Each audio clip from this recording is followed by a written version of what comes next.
Hi dear friends, welcome to Sharath vlogs. നമ്മളുടെ ഈ channel ആദ്യമായിട്ടാണ് കാണുന്നതെങ്കിൽ like, share, subscribe and support bell button കൂടെ എനേബിൾ ചെയ്യുക. നമ്മളുടെ ഇന്നത്തെ വീഡിയോ ശോകനാശിനി നദിയിലെ റിവർ ക്രോസിങ്ങിനെ കുറിച്ചാണ്. ഈ നദി പ്രകൃതിയോട് ഇണങ്ങി നിൽക്കുന്ന ഭംഗി നിറഞ്ഞ കാഴ്ചകളാണ് പങ്കുവയ്ക്കുന്നത്. പച്ച നിറഞ്ഞ ചെടികളും സൂര്യപ്രകാശവും വെള്ളവും പ്രകൃതി ഭംഗിയെ ആസ്വദിക്കാൻ പ്രേരിപ്പിക്കുന്നു. ഇത് ഒരു മാനുവൽ മെക്കാനിസമാണ്. ഇതിൻ്റെ പേര് പാടി അഥവാ ചങ്ങാടം എന്ന് അറിയപ്പെടുന്നു.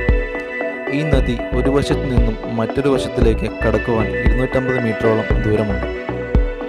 കൊടമ്പ് ഗ്രാമത്തിൽ നിന്നും പാളയം എന്ന ഗ്രാമത്തിലേക്ക് എളുപ്പത്തിൽ പോകുവാൻ വേണ്ടി പഴയകാലം തൊട്ടേ ഈ ചങ്ങാടം ഉപയോഗിച്ചു വരുന്നു.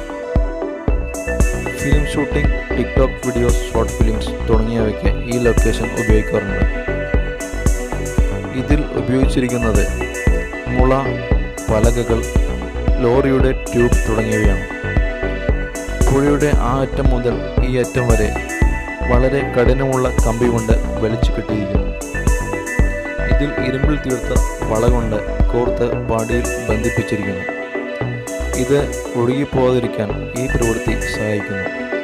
കയർ കൊണ്ട് വലിച്ചാണ് ചങ്ങാടത്തെ അങ്ങോട്ടും ഇങ്ങോട്ടും ചലിപ്പിക്കുന്നത്.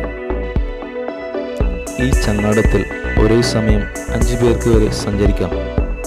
ഈ പ്രകൃതി ഭംഗി നിറഞ്ഞ കാഴ്ച പൂർണ്ണമായും കാണുക ഫ്രണ്ട്സ്. Thank you.